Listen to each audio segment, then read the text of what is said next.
I'd like to call to order the Plan Commission for October 6, 2020 at 6 p.m. Please stand for the Pledge of Allegiance. I pledge allegiance to the flag of the United States of America and to the republic for which it stands, one nation, under God, indivisible, with liberty and justice for all.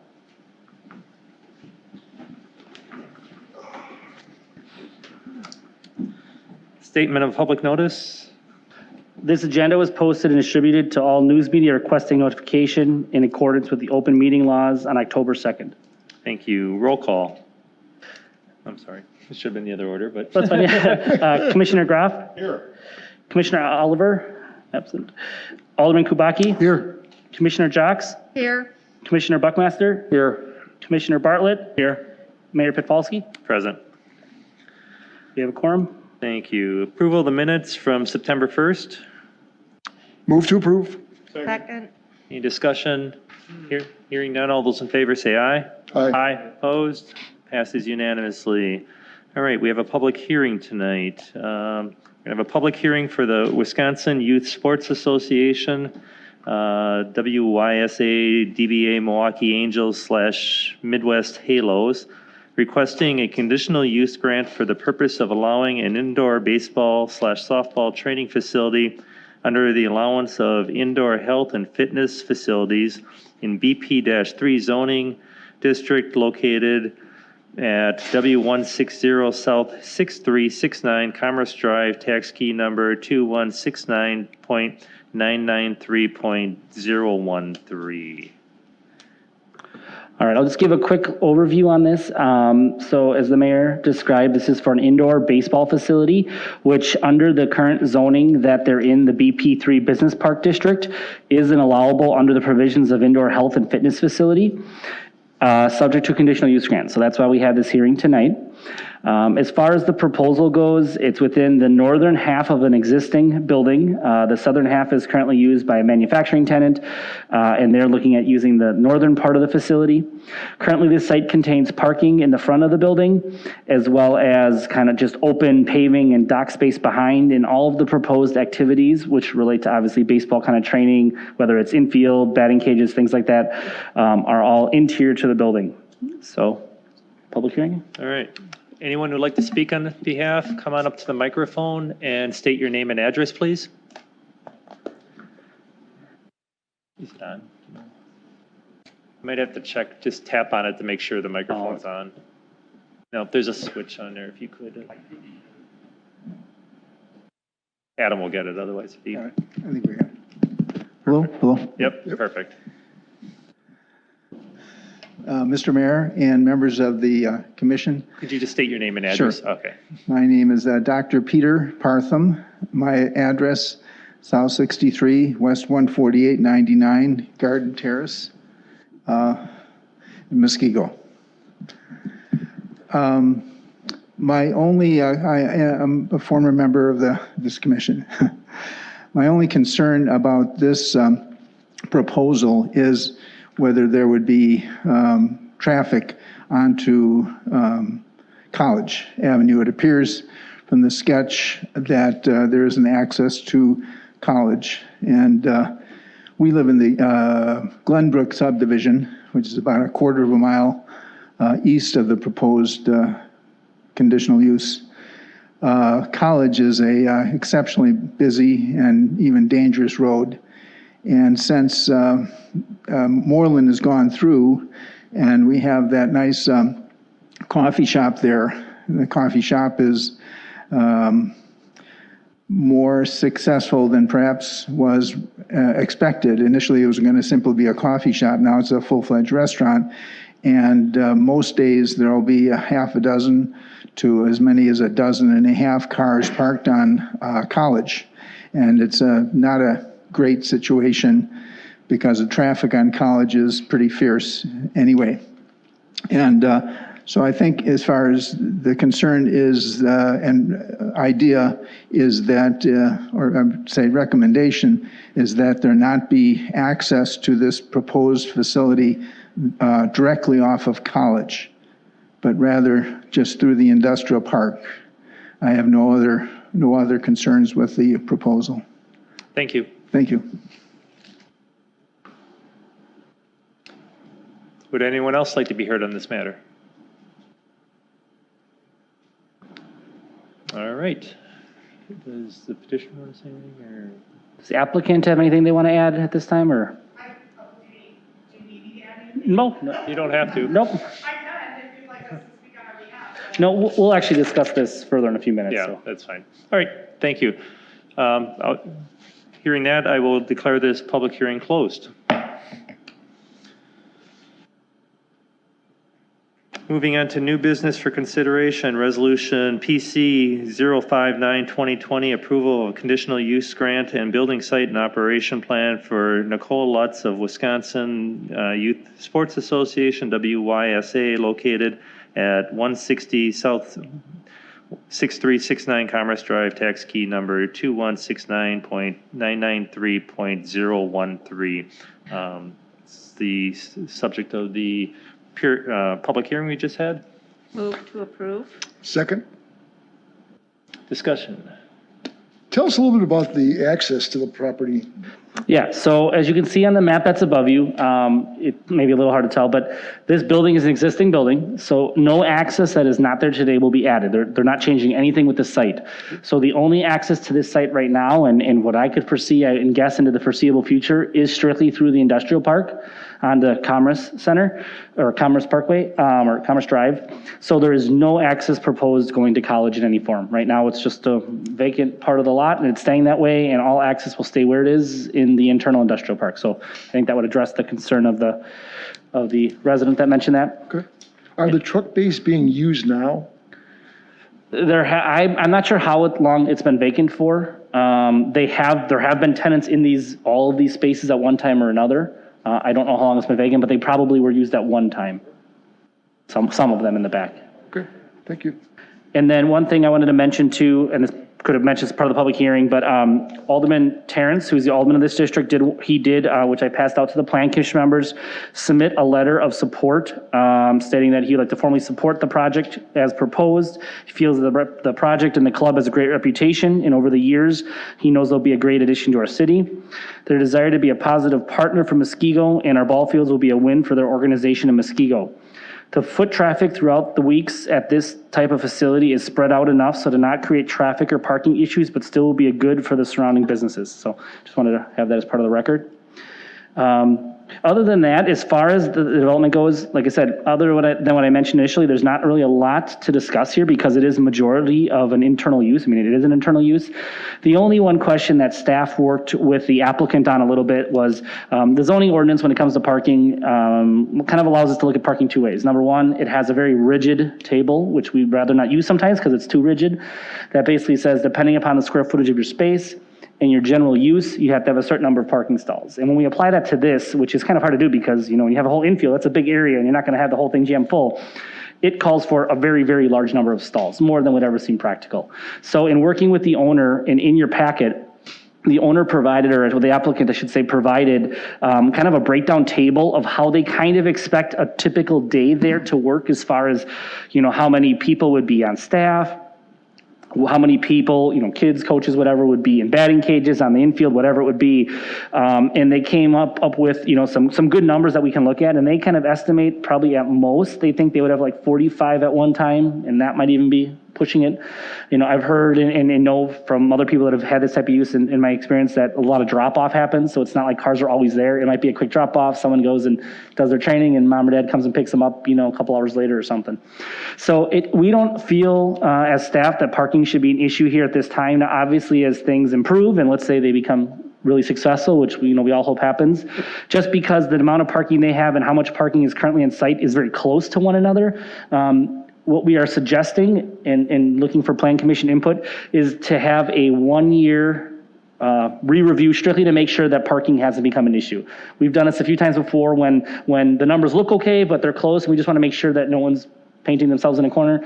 And if parking down the road would ever become a concern, there's a pretty easy fix that we kind of briefly talked with the applicant about, which because there is this large open area in back, that could ultimately be striped for some more parking if ever needed. So even if there is a parking issue down the road, it's probably very easily addressable, but the resolution currently has that 1 year, one-time review just to make sure parking wasn't an issue. And if it hasn't been, then that's it for that. Well, that's why I asked about the bays, because that seems to be an ideal spot to park a lot of cars if those bays aren't being used. Okay, thank you. Any other questions or comments? I assume that most of these players are probably younger with the number of cars minimized. So I think it's reasonable to do a 1 year review, but I don't see an issue with 37 bays. Yeah, I mean, remembering back to when my son was in select baseball and dropping him off at the hitting facility, that's an hour break for the parents. You know? Yeah, right. I think it's reasonable. All right. Well, hearing no other discussion, all those in favor say aye. Aye. Aye. Opposed? It passes unanimously. Thank you. Moving on to resolution PC 060-2020, approval of a building site and operation amendment and recommendation to the Common Council for a zoning amendment within the PD zoning district for Presbyterian Homes, Wisconsin/Senior Housing Partners located at W147 South 6800 Durham Place, tax key number 2168.961. Move to approve. Second. Discussion. So as far as this project goes, this is a project that the Plan Commission and the council for that matter saw in front of them not too long ago. This is for, as the mayor mentioned, Presbyterian Homes that's looking at doing a senior living facility and the site of what was the former Test Corners Elementary School. Let me just get the plan up there. What they're looking at doing and the reason they're in front of you tonight, it's really two things. The bigger thing, which is part of a rezoning request, which had its public hearing in front of Common Council. There were two comments at that public hearing, one in writing, one in person, both that related to traffic and access issues, which are not really part of this request at all, but they were still noted in the record. As far as the request, it's really simple. The developer, after they kind of really put their architectural pens to the paper and got their detailed plans together, and with all the things that have kind of changed with COVID, with the idea of keeping things more open and airy and a lot of light, the development team realized that they really needed to get a little bit more height. I think approximately 1 foot per floor, and there's ultimately 3 floors in this building, of height. So what they're requesting as part of the plan development amendment in the BSO is to raise the total height by 3 feet. So that way they're allowed to avoid some kind of unique and challenging things like dropped box soffits in many places or all recessed lighting. This way they're able to offer a unit that will be competitive, that people will want to live and enjoy because it'll be open, spacious. Because of this, they note in their narrative that they're actually allowed to add some more windows and I think get rid of some columns because it allows the spacing to be a little more airy. As part of that, they also kind of found that they were able to do some really minimal but probably enhancing site changes. They swapped where the memory care and the assisted living were from one floor to the other, so they were able to kind of fine tune that, as well as there was a couple areas where there was like little bump outs that they decided to make some of those little bump out den rooms a more larger room for communal space and enhance some of the outdoor activities. So tonight, it's really a recommendation for the plan development amendment, which would affect the height part of it, and then approval of the height/architecture changes from the Plan Commission. I speak in favor of this. They've made it an attractive building, even more attractive by adding more windows. The height doesn't bother me at all. I looked at the views with and without trees, and there's minimal impact. And I should probably just clarify for the record, so it's in the minutes as far as what the change was.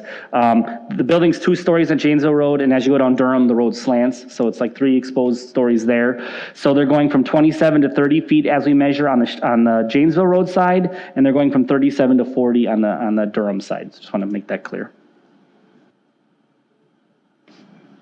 I agree with you, Alderman. If you're going south, you're going downhill. You don't even see the height adjustment. And if you're going east or west, it's even lower than the adjacent apartments on Janesville by the silo. I have no issue with this either. Very nice. Any other comments? Yeah, I agree. Just the idea of making the ceilings higher in each of the units as well makes them more marketable. And, we want our developers to be successful when they come out here. And if that helps, it's just an enhancement to the area. So. All right. All those in favor say aye. Aye. Opposed? That passes unanimously. Thank you very much. Resolution PC 061-2020, approval of an accessory structure for Eric and Sarah. This is why I don't read these. Heftalski, located at South 98 W20680 Parker Drive, tax key number 2277.996.012. Move to approve. Second. Discussion. Thank you, Mayor. This proposal is pretty simple. Normally, we put a lot of these, when someone's asking for like a metal accessory building in a rural area, we've been putting them under consent business. But in the case of this project, we just thought it warranted a little bit of discussion just because they're asking for metal material, which doesn't match the house, which is not uncommon in more rural areas, as well as they're also asking to do a different color scheme. They wanted to kind of do the traditional American rural farm house in the sense of a white house and a red barn with, the typical associated colors. So because of that, the ordinance says anytime there's a difference in color or materials from the principal dwelling, those should come to Plan Commission for review. So really it's a question of, are we okay with the metal? And they are having features like a wainscoting type feature on the bottom, different color like banding. They have some windows, they have a cupola, windows in the doors. So the building has some character. The typical items are noted in the resolution, such as not being used for business purpose, having a solid concrete floor, those types of things. But the resolution is drafted to allow the red building with the white house and the metal material. Discussion? Concerns? Hearing none, all those in favor say aye. Aye. Opposed? That passes unanimously. Thank you. Resolution PC 062-2020, approval of a 2-lot certified survey map and building site and operation plan for Duncan located at W189S7749-97 Racine Avenue, tax key number 219-970. Move to approve. Second. Discussion. All right. So this proposal in front of you is for, as the mayor said, a land division. So they're basically looking to sever a lot off of the parking lot that is part of the shopping center that's adjacent to Piggly Wiggly, the Muskego Center there. So the northernmost portion of the property is where they're looking at splitting off this property. The property, the lot they're looking to create would share access, cross access through the existing site. There's really nothing too unique about the certified survey map. There's just one condition that the certified survey map currently is kind of a floating landlocked property, and we are requiring per ordinance that the lot front directly on Janesville Road, which is only adding an additional, 20, 30 feet to the lot. It's not a significant difference, so that really shouldn't jeopardize anything. As far as the building site and operation plan portion, as the mayor mentioned, it is for a Dunkin' Baskin Robbins combo store on this new lot that they're looking to create. As far as some info about the building is just over 1,800 square feet. It's looking at it that it will contain a drive-through.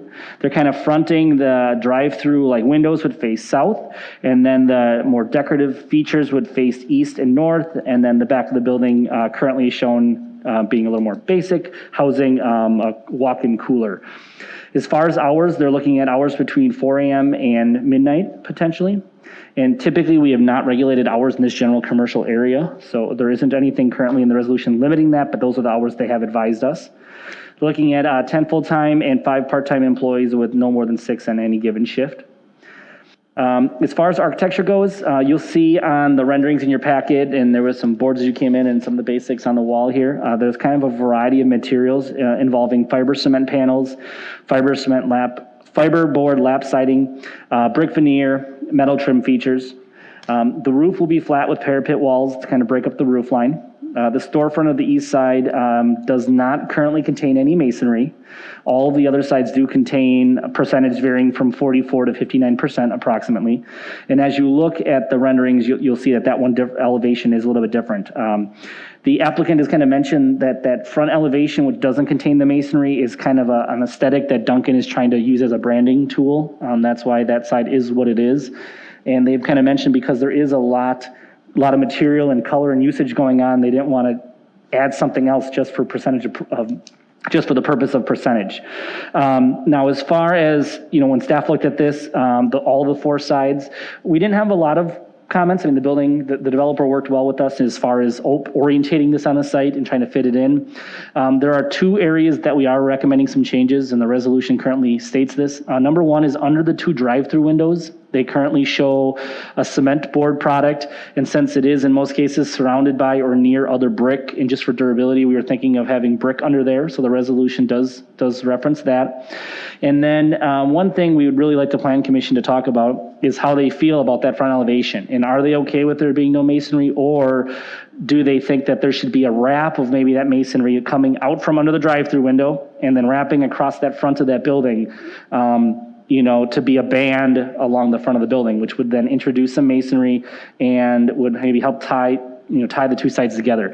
So the resolution currently does require that. If the Plan Commission does not agree, we can definitely make an amendment, but currently it is drafted to include that banding, and we would like kind of a discussion, about that tonight to make sure everyone's in agreement. A couple other things that are noted as far as the parapet walls, wherever the parapet walls extend up, anywhere that would be visible from surrounding, we do ask, and the resolution states the back of the parapet walls need to have the same colors and materials and design as the front. If a parapet wall is not visible, meaning it's too low, then obviously that doesn't need to be met. And I think the only other really item on site that's something we really noted was the back of the building, the rear side, the west side, has a bump out for a walk-in cooler. So it's kind of an add-on type of walk-in cooler freezer unit. It's prefabricated, pretty much a metal box. Access is gained from inside the store. There aren't any doors to the outside. Right now they're proposing that it'd be painted to match the rear color of the building. And they are showing like a little bit of an accent wall with some kind of Duncan branding on there to help break that up, and they are showing some landscaping. Now, when staff looked at this, this was something we were a little concerned with. If this was the back of a building facing maybe a wooded lot, it might not be as big of a concern, but since this site is literally perched within the middle of an existing parking lot and its back looks at other store fronts, we kind of thought it was important to pay a little more attention to this. So staff currently does have the resolution worded that it must be either, some kind of full accent wall or cladding or something around it to cover the metal. That was our suggestion. And the resolution is drafted as such, and if Plan Commission would like to discuss that too, that would be encouraged. Other than that, there's plenty of parking on site. They're kind of going to reestablish some parking, some curbing. They have a dumpster enclosure that's going to match some colors of the building. They're aware they have to screen any electrical transformers and things like that. Just going through my notes here. Other than that, they show some landscaping. There's not a ton of room for landscaping, just for the sake of it is in the middle of a parking lot. What they're putting in will probably still be an improvement over what's there now as far as landscaping, because there's none there now. So this will actually add some landscaping out of anything. As far as signage goes, they're aware that there's a 5% sign limit, and any signage details will be provided as a separate permit down the road.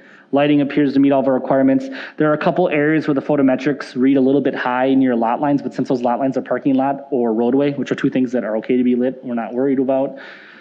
The only other thing that's kind of noted in here that's worth noting too is normally we like to see our bollards, protective bollards, be more of a neutral color to blend into the building. Since Duncan, one of their primary colors is orange, and you'll see on the renderings they're big on having orange accents. They are asking to be allowed to keep the bollards an orange color. Staff doesn't have a huge issue with it because it does actually complement colors in the building rather than just being a whole third standalone color. But that's something that Plan Commission could talk about also. But otherwise, we're recommending approval. I think this could be a great addition to that area for sure. Feedback? The banding on the front, I'm sorry. Jeremy, I'm sorry, Okay. Jeremy. Oh, thank you. Just couple quick questions. In regard to HVAC, and was that ever discussed or talked about? I see that they provided example photos of other projects, and it looks like HVAC is somewhat screened there. But looking at the plans, I just didn't quite pick. I see an RTU unit beyond in one of the elevations. Yeah, that's something we did kind of talk about with them. We did early on make it aware that is something they need to be cognizant of. And that actually was talking to the applicant just before the meeting. That's something that they are aware of. And as they kind of further designs, see how visible it is, I kind of explained to them that we would look at it as not only be looking at, can you see them from 10 feet away, but can you see them from a block away? We're obviously not looking at a hill setting, because if you're on a hill, that's not fair. But if you're coming down the road as you're approaching, you still shouldn't be able to see them. So the applicant is aware of it. And what we typically do is when we issue the building permit, that's a condition of approval. So they fully understand, they as an applicant, that when we do our final occupancy, if there is something visible, they will have to screen it. Okay, and just to make a quick comment on, I highly support the screening of that refrigeration unit in the back. So, other than that, I like it. I don't mind the colors or the use of materials that vary a little bit from our masonry requirements. I think it's good. So, I yield the floor. Alderman? So you're also in favor of the banning okay. And what percentage would that add to the whole? It's not a huge percentage, and one thing that I think the Plan Commission's been really good about in the past is it's not that we always want to be just some rigid number if the architecture looks good, right? I think that a lot of times that 50% is used if the architecture is in which we maybe hope is give a little bit of a boost. And I don't speak for the Plan Commission that it's bad architecture by any means. I think it's, it's what it is, which is a good thing, right? That's the whole point of the branding. I think it works well together. I don't know what the percentages would be if you add it. Our thought on the drive-through side was for me more of a durability thing. I know cement board is still durable, but obviously a masonry, even if it's veneer, is still going to be a little bit more. And just keeping consistency on that side. And then the wrapping thing was just an idea of, do we want to tie that front elevation more to the sides? Because it is a building that's visible from all sides. Yeah, and the rendering I put up right now, even though this is, this one of the sides is a little bit different, you can see that corner I'm talking about by the drive-through. This is kind of, looking at it in a 2D and a 3D is a little bit different. This giving you that 3D idea. Does it feel to the Plan Commission that it still is giving you a good enough feel of that they tie together? Does it not? That's kind of the question to ask. And Adam and I spoke about the masonry specifically under the drive-throughs, and I concur with him that you want like materials on there because they're going to age at different rates, and if they're fade, I want them to fade together, or however that's going to work. But you have the two there, and they might match up right now. 5 years from now, you might have a different story.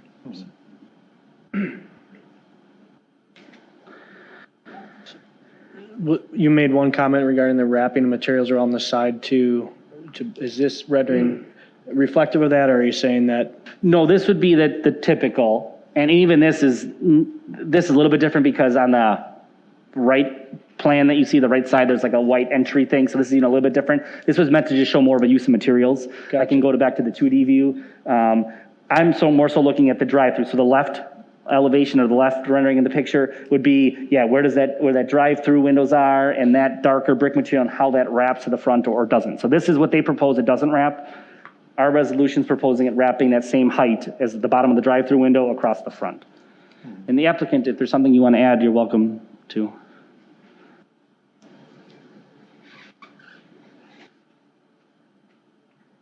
Hello, Nicoletta Scarlatus. I'm representing my client, Cardo Rasha. I'm the architect of the project.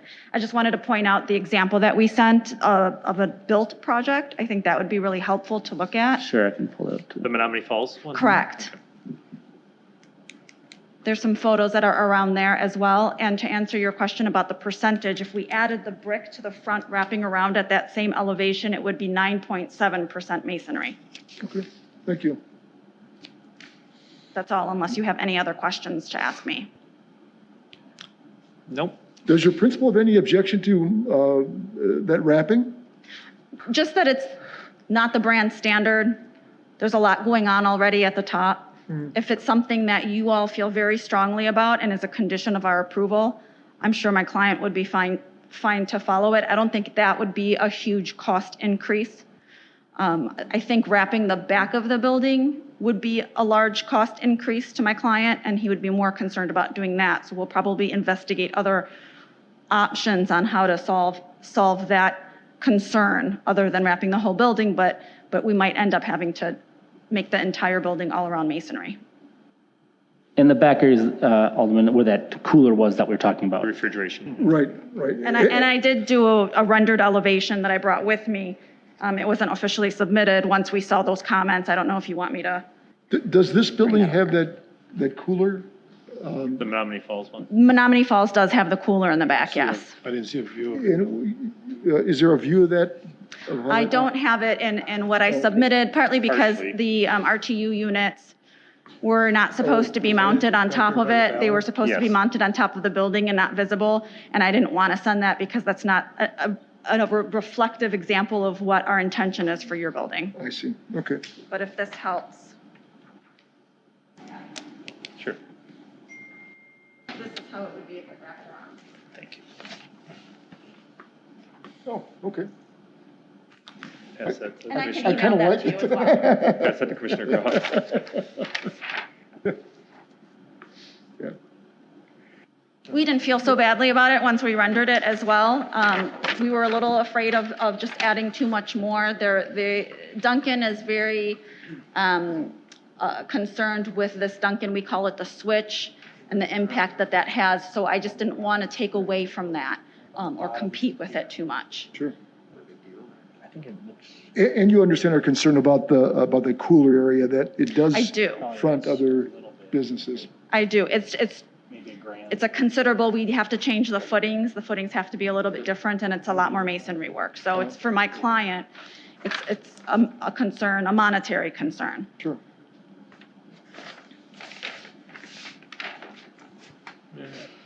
Any other discussion or comments? Alderman, come on up.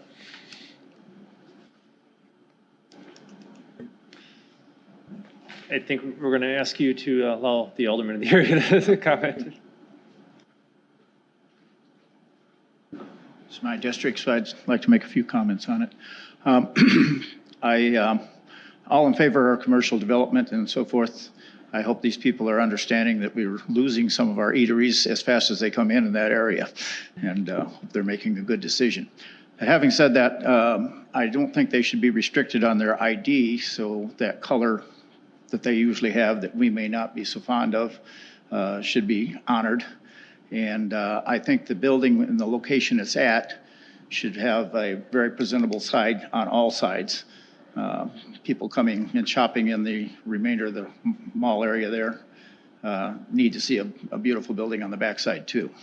So I'd be concerned about those. Is it an eat-in, or is it only a counter, or as well as a drive-through, or what is it? There's some limited seating inside. One thing I forgot to mention, They do have a some limited seating. Yeah, right, yeah. Something inside. And then to the north of the building, there'll be a small outdoor patio area, which I think was something that they didn't always do, but with COVID, they realized, let's have it, why not? And then I think most of their business loads. Hopefully they'd just be needs to able to effective. utilize that in the future if they come and succeed in getting going here. I'm just a little concerned with this history of eating areas in that area. McDonald's, of course, has been there for 25 years, and Quick Trip's got into more food serving all the time, and of course, there's the deli and the Piggly, and I think King's Walk has been open there for quite a while. But other eating places have come and gone in the area, so I have my concerns in that area that they're being very careful. If we send them forward doing this, I sure hope they get every advantage they can to make a good place. I think that's most of what I had in my mind to say. Thank you. Thank you. Okay. One more comment. Yes. Adam, are there other alternatives to a masonry view of that cooler? Well, a couple things internally that Aaron and I talked about, and I don't know from a cost standpoint or just a construction standpoint what's more feasible. When we talked about, could you just clad it in something, which I think the applicant mentioned that's kind of difficult to do, to just you can't just stick something to the metal cooler. So I think they may have to look at actually building something, like basically building part of the building and almost putting it inside. That's an option in theory. We did look at landscaping because, landscaping can be effective, but the problem that's here that's a little tricky is it's so tight. When you look at the site plan, the drive-through for lack of a term, almost, behind the curb is the cooler. So if we had a lot of space between the cooler and the drive-through, where we could do some really ample landscaping, that might be a good option, but there just isn't the space in this scenario. So, I mean, building something or cladding in something, we didn't really see any other ideas. Would like masonry panels, I know they're lighter, they don't require that degree of a footing change, would they? Yeah, I don't know if you can chime in. Did you mention, I think to me in the past, because we kind of talked about this through the design process, was that I think, correct me if I'm wrong, like if you do like try to stick something to it, for lack of a better term, that doesn't really work well? I've discussed this with a couple of different contractors familiar with the Duncan brand, and they told me thin brick, for instance, was one option that we could put thin brick on it, and he said they don't adhere well. That adhering anything to that walk-in cooler, I don't know if it's because of the temperature changes or not, doesn't work really well. If you build a whole wall in front of it without a roof, now you're going to get materials and snow and that sort of thing in between your brick and your walk-in cooler. So what I'd like to do is call Duncan specifically and our construction manager and maybe discuss with them some of the concerns. I'm sure this has come up in other Duncans and see how they solved it in those. And then if worst case scenario comes in, we'll end up just building the wall around it to hide it. And we have done that before in other locations. Okay. And the way the resolution is written, it's kind of flexible, basically stating that they need to either, screen it with like a full accent wall or some kind of cladding, which I think is kind of right along what all the options might be, and that it could be subject to review at the staff level when that would come to make sure. That final decision rests with you. That's fine. If planning commission is comfortable, Okay, yep. I'm good with that. I'm good with that. May I just, a couple more comments? Sure. So then, when we're talking about that specific issue, isn't there already, if I look at the west elevation of the colored render elevations, it says freestanding signage wall, and that is already acting as screening to the back, right? Right, it just doesn't go all the All way the way around it, around so if and anything, across. they can still access it. Sure, I understand. But so simply that wall and that detail, it already exists. That's already an element that you have. This is just a matter of, at least along the back, extending that out. And then we're talking covering the sides, where the connection to the side of the building. Is that accurate? Yeah, I mean, because you will see, obviously the backside is the longest, but Yeah. the side that's probably the hardest to screen would be my bearings here, would be the south corner of it, just because it's so tight to where the curbing has to get. Okay. Again, I still support some sort of screening back there. I can tell from the photos that they do paint it out as like a dark gray that matches the masonry well. I could live with that if that screening wall, personally, I could live with that if the screening wall went all the way along the back and hit it from the parking lot. I'd like to point out also that that's where the menu board is and the preview board, and there's a lot of other things that are going on that we don't see in our rendered elevations. You see it maybe a little bit more. Well, I didn't get great rear photos of it, but if you take a trip down to Menominee Falls, you can see all the activity that's going on behind there. Sure. Right now, you have it written. It would be fully on all Okay, three. then I would continue to support that. I feel like I wouldn't feel strongly about making a shift on that. No, Nicoletta, if there is, whatever the solution is, do you still expect that accent feature with that kind of the branding on there to still be there? Yeah, we would like Okay. to do that. I have that Yeah, right I think here. that's good. Can I bring this to you? Sure. Oh, no, this is the wrong one. One moment. But yeah, I think it's, I was asking because I hope it would stay, because rather than just see another flat feature, it's nice to have some kind of color or, variety or dimension. So that would be the solution if we were to enclose the whole building in masonry. It just would go all around. I did discuss with Adam before the meeting. If we were to do that, we would have to shift the whole building a little bit and make the drive that's currently, I think it's 30-some feet, to the minimum 24 feet, so that we could have space to actually enclose it, because we are really tight on that back end of the building. And the 24-foot driveway width does work, so that hopefully, the only question we talked about there was, there's an access easement that the sidewalk would approach a little bit into, which we would not have an issue with as long as the drive aisles met, which they're proposing meeting it, so, thank you. This one shows that shift a little bit, so just bumps it. And I just had one other, I guess this is more of a comment, and maybe it leads to a question. But I noticed that the seating that's proposed to the outside, which is awesome, it's along the stacking for the drive-through, and it's also on the north side of the building. So most of the time, it's going to be less desirable because you sit in the shade, and because you got cars pulling up for the drive-through. And I was just wondering if there had been any thought or consideration of maybe pulling that to the corner where it appears maybe is that a bike rack that sits out on the corner at note number 14 on the site plan. Yeah, new bike rack. Possibly shifting some of that to it'd be the northeast corner, at least to bring that up towards the front of the building. The other thing that it does is when people drive by a property like this and they see people outside, it also encourages them to come in. Starbucks is very effective in providing their seating areas out in the front of their buildings, which does draw a little bit more interest. So I was just wondering, I want to put that on the table. I don't know if that had been discussed or if there was limitations as to why they maybe couldn't consider that. So you're basically kind of just shifting it to just tight to the corner, so shifting it eastward a little bit. Yep, and it looks like the doors that come out would be arranged that it would allow it as well. So basically, yeah, you'd be shifting. There's two. You could leave the two seats, I suppose, where they are furthest to the east, but then take the two that are furthest to the west and bring them around to the front.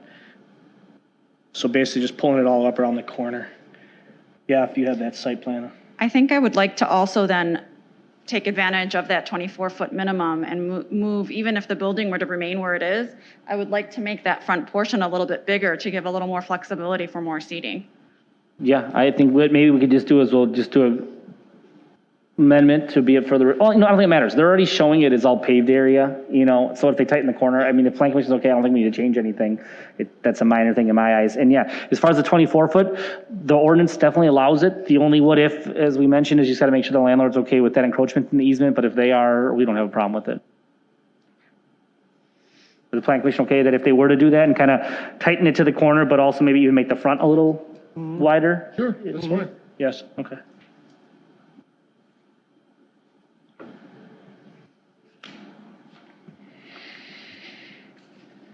Any other feedback or comments? You drafting a amendment there? I don't know if we really need it. I mean, they're already showing it as all paving. It would be one thing if it was all lawn area. Sure. Because they can really put tables anywhere as long as it's in that paved vicinity. That's fine. All right, hearing none, all those in favor say aye. Aye. Opposed? Passes unanimously. Thank you very much. Thank you. Moving on to resolution PC 063, 2020, approval of a building site and operation plan amendment for Cornerstone Development for the property located along Loomis Road west of Champions Drive, tax key numbers 2258 074, 2258 99001, 2259 970, 2261 978 003, and 226499. Move to approve. Oh, Second. Discussion. So this proposal is pretty simple. What Cornerstone, who recently had a development approved from us early this year, is looking at doing is some of their 4-unit buildings. Am I correct? Is it only in the 4s? Yeah, the double duplexes, the 4-unit buildings. They are looking at, and they realize this through through talking to potential buyers and past buyers, that there's sometimes a need or desire for an extra garage stall. So in a select number of units, and they did identify in their submittal and in the resolution, I think it's 4 buildings total. On those 4 buildings, they're looking at adding on a third stall option. So if you look at the renderings, you'll see instead of just being 2 double doors, it will be a double door, a single door, and a double door. So one of those units will have a double and a single. So it just allows that person, if they maybe have a third car, collector vehicle, whatever the purpose would be, that they could keep it in that extra area. So it's a very minor architectural change. It affects the site plan very, very minimally. It just elongates a couple buildings.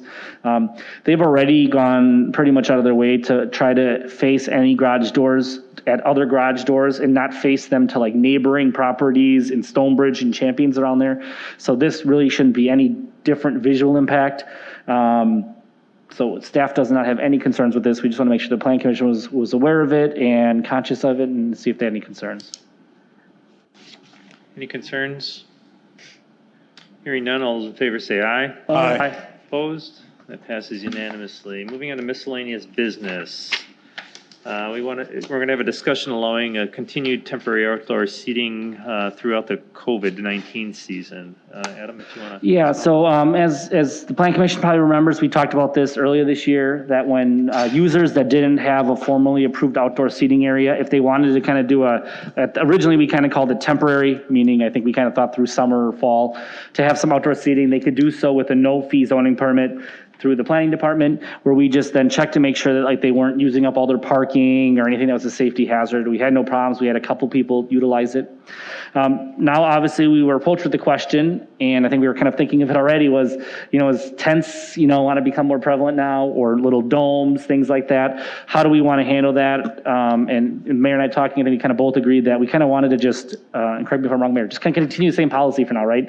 While COVID is still something that we're all dealing with, kind of keeping it, whether it's winter season, whether it's summer season, if they want to do this kind of temporary thing that's normally would have probably come to plan, as long as it's not hindering the neighborhood or surrounding properties or access or safety, we would still allow it under the no-fee zoning permit. The only one little thing the mayor and I kind of talked about was, and I actually have some questions out on this right now that our inspectors are going to get back to me on, is there any safety concern, and I wonder, Jeremy, if you've ever dealt with this anywhere, with heating inside these tents, as far as heating source or how they do it? That's our only concern. You want strictly from a safety standpoint. So we wanted to see if the Plan Commission's kind of on board with that. And Jeremy, I'm curious if you have any past experience at all or anything. And let's break this down into two parts. First of all, does anyone have any issues with the continuing and trying to be more flexible with the businesses right now during this time? Not at all. Okay. Second part would be the heating part, if you have any experience with that. So no, actually, we don't get it too much into temporary structures. So no, I haven't had a lot of experience with that. I would be worried about carbon monoxide levels from certain types of heating sources. So I think that would be something to be cautious of. Yeah, But, and as are we, and as Adam said, we have reached out to our inspectors. I haven't had a chance, but some friends of ours own a large tent rental place that they heat all the time year round. So I'll get some information from them as well. Yeah, and I know Aaron was reaching out to some other communities, because I'm sure we're not the only people that are going to be posed with this question. And I know Greenfield, I believe, was like in the middle of this discussion as we speak too. And I think their inspectors had some ideas. So once they kind of put their stuff together, they're going to pass it along so we all kind of help share with each other. And the goal is to make it as easy, as hopefully inexpensive or free, and least impactful, but just making sure that safety, like you said, the carbon monoxide or whatever is being dealt with. You are being contacted with requests, so we don't have somebody going off the reservation and just doing it. Yes. Correct, yes. So as long as there's let's say a gate, so to speak, to go through, and then we audit, even if it's at the inspector's level, I think it's reasonable. But what precautions, that I don't know. Yeah. That's somebody else's. Yeah. I need education on what issues we might have there. And these aren't always going to be like tents. One of the area restaurants wants to put domes out, like you had at Cafe Benelux on the roof. They had those Yeah, little igloo things. Yeah. So there's one local establishment that wants to do that throughout the properties too. So there's different things they're trying to be creative with. Okay. Seems pretty clear. All right, thank you very much. I guess with that, a motion to adjourn would be in order. So moved. Second. All those in favor say aye. Aye. Aye. Opposed? We're adjourned at 7:47. Thank you.